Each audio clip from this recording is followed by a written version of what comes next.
Good morning, good afternoon, and good evening, everybody. Thank you for tuning into another Supatease video, and I got another PvP guide and commentary. I'm going to be going through a recent solo shuffle of mine and giving you all of my tips and secrets to start to have some success on Fury Warrior in PvP. Fury Warrior is an absolute blast right now in 10.1, one of my favorite specializations. In this first round, we've got an Affliction Warlock against a melee cleave. So our main goal here is to protect the Warlock with stuns and intervene in fear. So we want to be next to the Warlock, preparing for their attack and trying to intervene stuns. So we intervene the Warlock and we get the first stun from the Feral Druid, allowing our Warlock to more freely cast. We want to be using our stuns, our Storm Bolts, and our Shockwaves when the Warlock is locked down by Kidney Shot. So right here, our Warlock's in a Kidney Shot. We're going to stun the Rogue, try and stop them from re-stunning. We're going to Shockwave out of that and get that onto 2 targets and really just deny their damage. After I've protected him with stuns, we leap towards the Priest. I wanted to fear him. He ends up greater fading it. Definitely want to be paying attention to the phase shift, greater fade immunity if you're going to look for crowd control, but we just jump right back onto the DPS, immediately go for Dragon's Roar, Recklessness, and Odin's Fury together. This is a ton of cleave damage. We charge Pummel, really love doing that against healers. It's a really effective way to put them behind out of that Pummel. We get a coil and we just immediately drop their whole team. So with an Affliction Warlock, swapping to a healer once you see full dots on the healer is going to be a really good idea. You definitely want to get the mechanics of charge Pummel or leap Pummel onto a healer when you've got full dots on the team and cooldowns up. That's going to be a great way to get crowd control. Pay attention to things that can immune your crowd control, like phase shifts, which is something that I missed in this first game, or if it's a Resto Shaman, something like a Tremor Totem, you want to make sure that you've made space and protected yourself from that avoidance of crowd control so that you can securely land it. Although going for that fear might have not been worth it anyways, because the Priest is likely fully dotted, it would have broke. So using fear defensively when you play with a caster is probably better.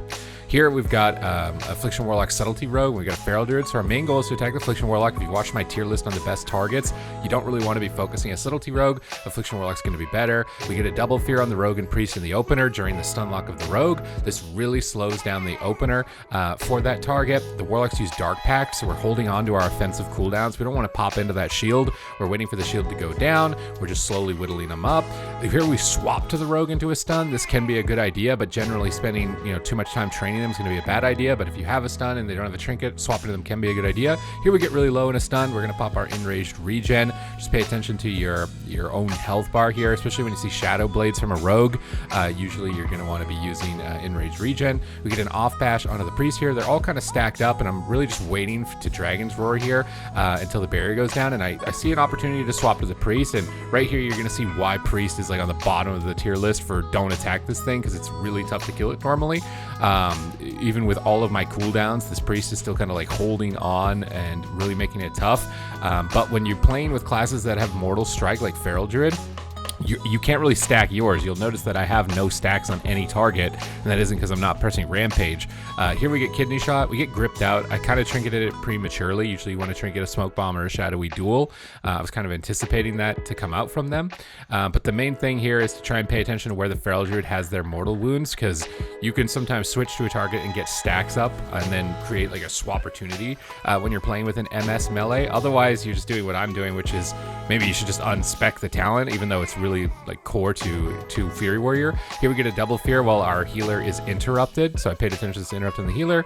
We're going to fear the Priest and fear the Rogue, deny some damage. We get an Odin's Fury stacked onto 2 targets. We're really tearing into the Warlock, and we're able to drop him with that. So we're paying attention to crowd control and the healer. Stun locks on our DPS partners, trying to fear the Rogue, peel the Rogue with stuns during those moments. You can intervene the target as well during those moments, and then immediately get your counter assault. Against a Rogue, you don't really want to pop your cooldowns first, because you're going to get stunned and then disarmed. You want to make sure that you've survived their attack, and then you counter engage. You got to think of Warrior as like a counter attack class. When you're fighting a Subtlety Rogue, you want to let them engage first, shut them down, and then turn it around on them. Here in this game, we've got a Rogue on our team. This is really not a great comp. I think I end up losing this round, but when I get the Rogue again in the final round of this lobby, I come up with a strategy for split DPS, which is really good as a Fury Warrior, especially with Subtlety Rogue. You can tell them to go onto the Feral Druid by themselves, and you can go onto the Warlock. This guarantees your MS stacks. It makes it really tough for the healer, but here we get off stuns onto the Feral Druid, but we're going to be going after the Warlock. Again, just shutting down the Warlock's cast and swapping to the Feral Druid in a stun, I think is going to be a really good strategy for this type of comp if you're not going for a split DPS, but split DPS actually worked way better in the final round. Here, we're still going to be trying to protect our Rogue. We should be using Intervene during that stun there, which we don't. We end up using Cloak of Shadows. Here I see Feral Frenzy and Incarnation, so I'm just going to pop my Enraged Regen. We'll stun the Feral Druid, and we'll go really crazy with damage onto the Feral Druid. Again, swaps to Ferals, swap to these kind of squishing melee when you have stun is a really good idea. And I kind of split my DPS here, and this is the reason I split my DPS is because now look, I'm getting my stacks. I'm up to 8 stacks on the Feral Druid, creating some pressure on the Feral Druid. Our healers goes into a Cyclone though, and we just kind of end up dying. Likely, I might have trinketed or not trinketed. I needed to use more here, obviously. I was in a lot more trouble than what I had thought.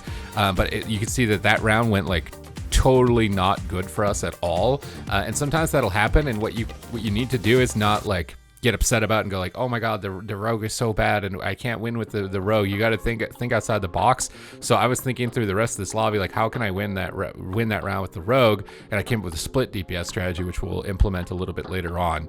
You never want to just get like too salty about it. You got to keep trying, even if you think that like that was impossible. Like, look how miserable that was. Here we've got Feral Druid Warrior again.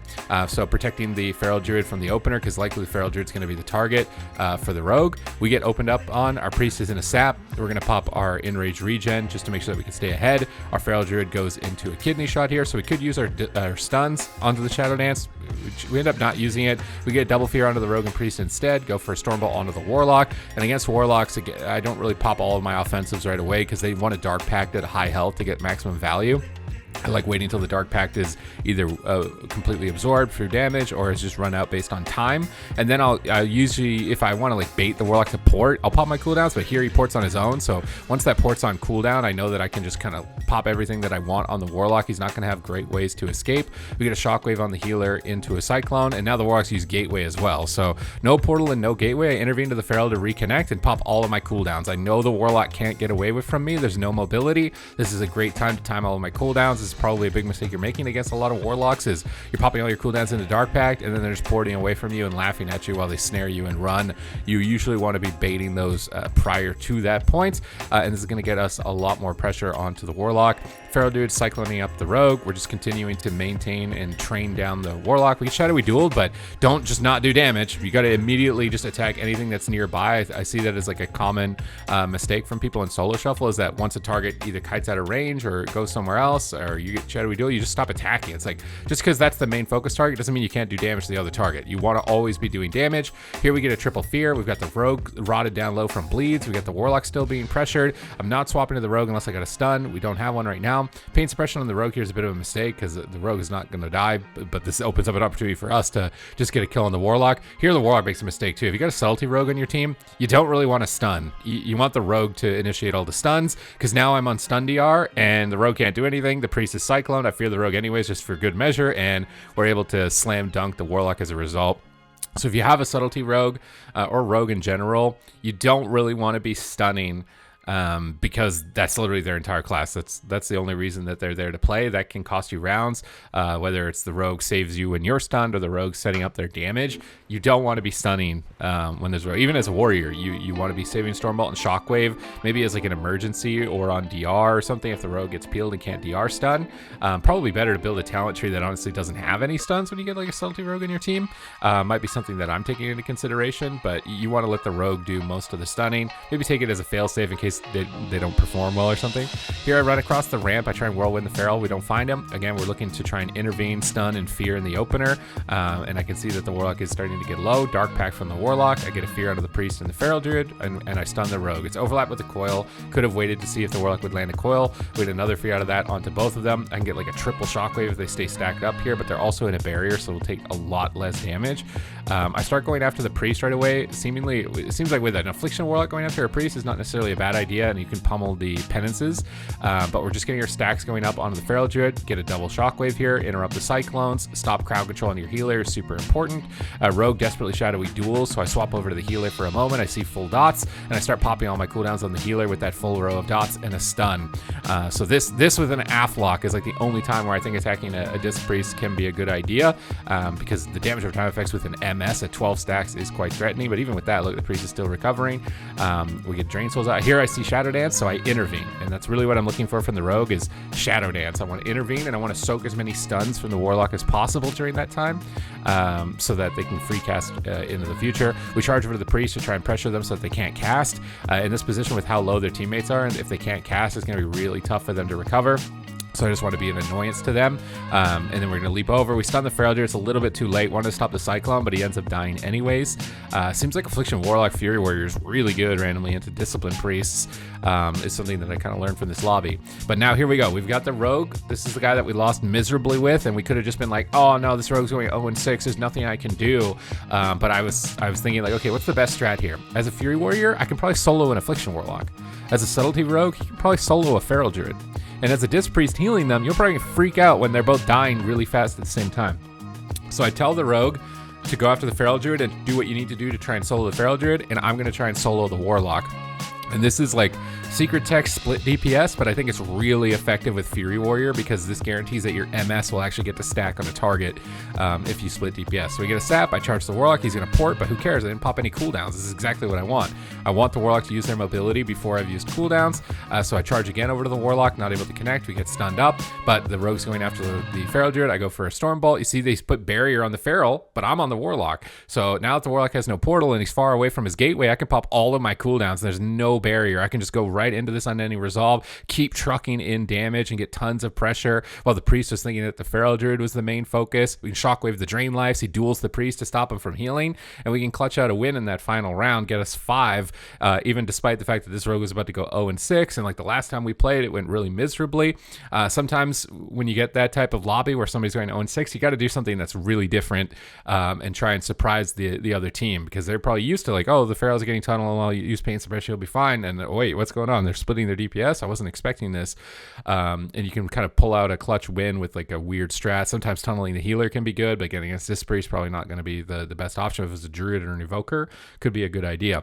Other than that, I hope that you enjoyed the video. Hope you enjoyed the tips here, and it's going to help you in your climb, or maybe even just draw some attention to Fury Warrior and get you excited about trying it, because I've been having a lot of fun with it. It's a smash. Other than that, thank you for watching the video, and I will catch you in the next one.